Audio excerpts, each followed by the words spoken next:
as we did in the area unit, one type of problem we want to do is be able to look at one of these integrals and figure out what the solid looks like. So what we have here is we have the integral 2 pi times integral from 0 to 2 of x plus 1 x squared plus 1 dx. And we say this gives the volume of a solid of revolution by the shell method, and we're given that the region that's being revolved is bounded below by the x-axis, so that kind of anchors us someplace. So let's take a look at what this region should look like. What we know is that there are a couple of things we know. We know that first of all, this is the radius. And we also know that this function is going to give the height. That gives the height over the x-axis. That's just how we form these integrals, so we're just deconstructing it. We also know, of course, that this is the thickness, and the most important point is that since this is in the x direction, we know that the axis itself is a vertical line. That wouldn't be true, of course, if this were the washer method. Then a dx integral would indicate a horizontal line as the axis, but since we're told this is a shell integral, it works the other way. So what we have is we have a region that's going to look something like this. We know that we have the function x squared plus 1, which is going to look like this. And we know that we're integrating on the intervals. Well, we also know that because we're given that the lower boundary is the x-axis, so I can even just put that in there and say that's the lower boundary. We also know that the region has a lowest possible x value of 0, so right there, and a highest possible x value of 2, so right there. So that's 2 and that's 0.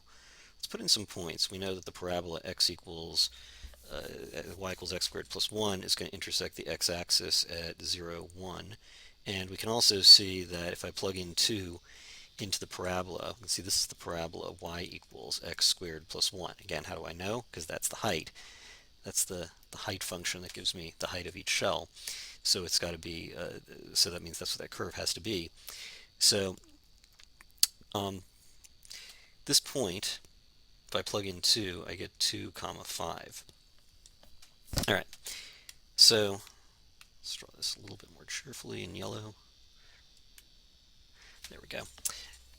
Okay, so that's the region that's being revolved.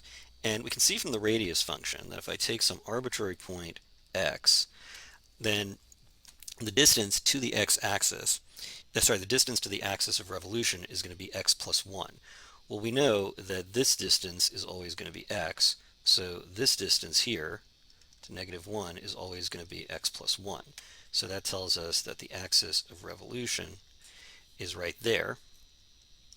And so that's our solid. So this is, and I'll just quickly zip through the description of the solid.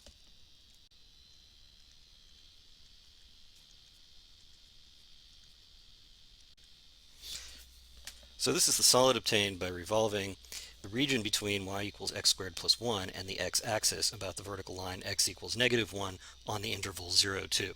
And we're able to glean all of that just from looking at that integral. Okay, so let's look at the next problem. I put up this region again. Sorry, I shaded it in pink when I did it before. So all this verbiage up here is the same. It's the question that's different. What we want to do is use washers to find the volume of the same solid. It's a reasonable problem. Maybe I would just give you an integral and say this is a shell integral. Give me give me an integral that gives me the volume of the same solid using washers. So one thing we know is that since we're revolving the region around the same axis, that means that we have to convert it from an x integral into a y integral. So let's put the points in here again. We know that this is 2, 5. This is 0, 1.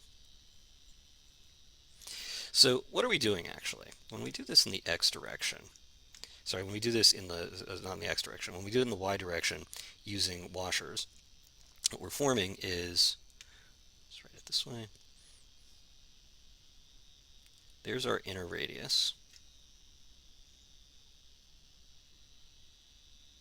There's our outer radius. So the washer looks like that. There we go. So as you can see, the left curve sorry, the right curve is just going to be x equals 2. And the left curve is going to be y equals x squared plus 1. But remember, I have to do this in x as a function of y, which means I have to rewrite y equals x squared plus 1 as that's going to be x squared equals y minus 1. So we'll take that to become x equals the square root of y minus 1. Technically a plus or minus, but we can see that we're in the positive x-axis, so I can disregard the negative possible solution. Otherwise, we'd be looking at parts of the x-axis that are over here where I'm pointing. So, all right, so that's the right curve. And of course we have that same sort of weird issue that because there's this corner here down on this part,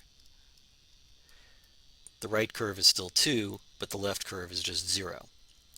And the y value where we're going to switch which ones are the right and left is going to be at y equals 1. That's the one going through this dotted line here that goes right through that corner. So let's do the lower part. The lower part of the integral. Remember, we start washer integrals with pi, and we go from, since we're doing this in the y direction, we're going from the lowest possible y value. We can see the lowest y value of this region is 0. And then we're going up to this corner, which is going to be y equals 1. And then we do just, we're going to do the outer radius squared minus the inner radius squared. So the outer radius, I'll do that in blue, this is going to be 2 minus negative 1, or 3. So that's going to be 3 squared. And the inner radius, is just going to be 0 minus negative 1, which is 1. So that becomes minus 1 squared. And that's dy. Okay, so that gives the lower part. For the upper part, we're doing almost the same thing. We're going from a y value of 1 up to here, which is a y value of 5. So that's going to be pi times the integral from 1 to 5 of, we do the same, the outer radius is going to be the same. It's going to be the distance from there to the axis of revolution. That hasn't changed. That's just going to be 2 minus negative 1, or 3, and we square that. And for the inner radius, we're taking this curve, which is x equals square root of y minus 1. That's the left curve, and we're going to find the distance from this left curve to the axis of revolution. That is going to be, this is getting a little cluttered, square root of y minus 1 minus negative 1, or I could write it as square root of y minus 1 plus 1. So this is going to be minus square root of y minus 1 minus negative 1. And I square that. I finally close the bracket and write dy. And we're done.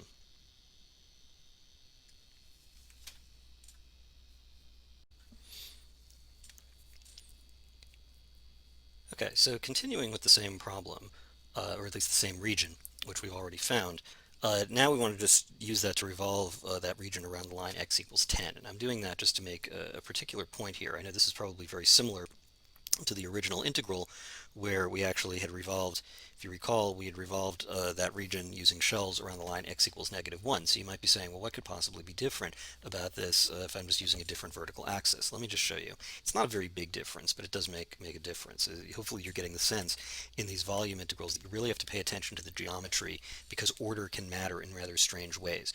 So if I put in here a point x, so this is now the height of the shell, and we're forming a shell that looks sort of like that. I'm giving it thickness here. The point is that I need the radius of the shell, which is going to be that.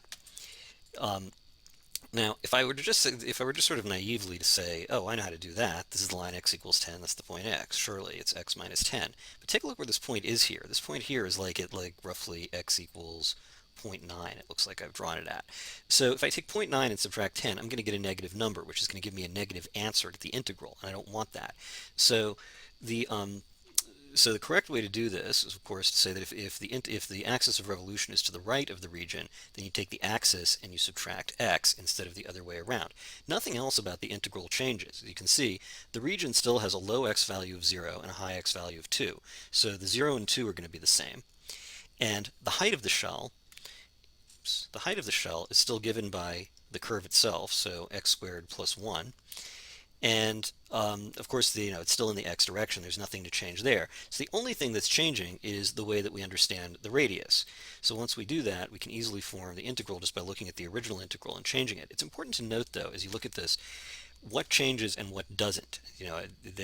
That's something you should be able to do, is understand that if I change the axis, the only thing that I have to change, I change the axis and I don't change its direction. In other words, if I start with the vertical axis and just change it to a different vertical axis, the only thing that's changing is the radius part of the integrand. Everything else is going to stay the same. So this is going to give us volume. It's just going to be 2 pi times the integral from 0 to 2 of, sorry, not 7, of 10 minus x squared plus 1 dx. So there we go.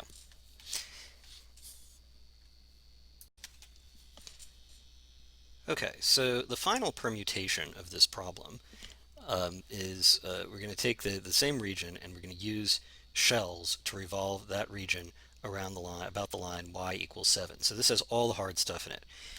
It's got the y direction, which means that when we look at right minus left, we're going to have to deal with that corner.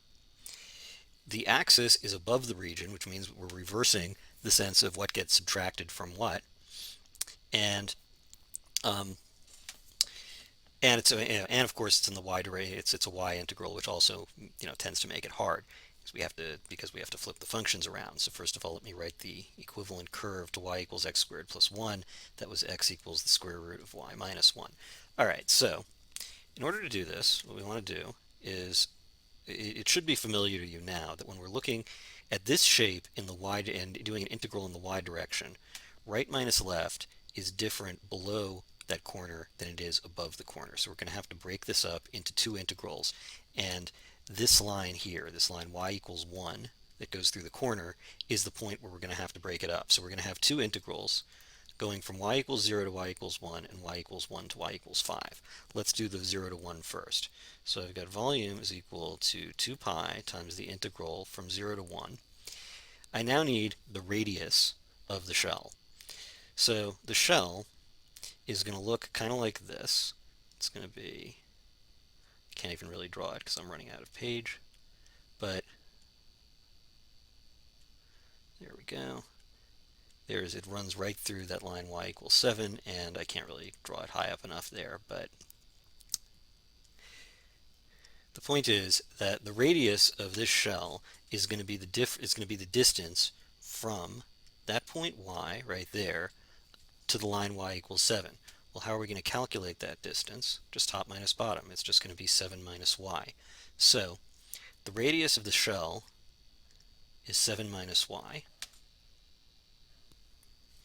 The height of the shell is just the horizontal distance between these two. It's just going to be that horizontal distance. Let me put it in a different color for contrast. It's going to be that horizontal distance, which is 2 minus 0, or just 2. So we can put in a 2 for the quote height of the shell. That's quote height.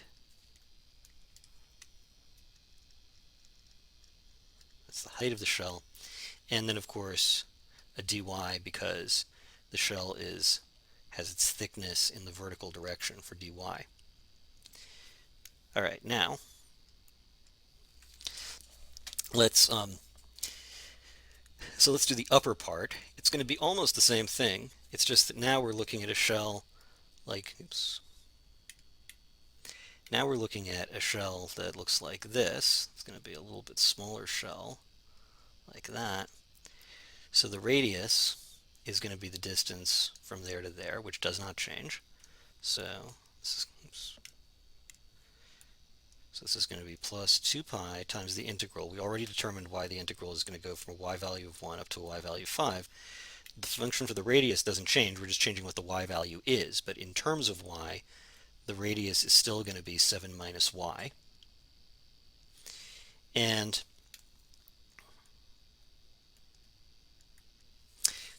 then the height of the shell is just going to be this vertical distance between the right curve, which is 2, and the left curve, which is square root of y minus 1. So that's going to be 2 minus the square root of y minus 1, and then dy. So just to look at all the components here, this is the radius, this is the height, or the quote height. We know that dy is the thickness. I'm not going to clutter the drawing with that. So this is once again the radius, and now this is the height, and these over here are the y values, the portion of the y-axis, 0 to 1 and 1 to 5, to which these specific definitions of the height apply.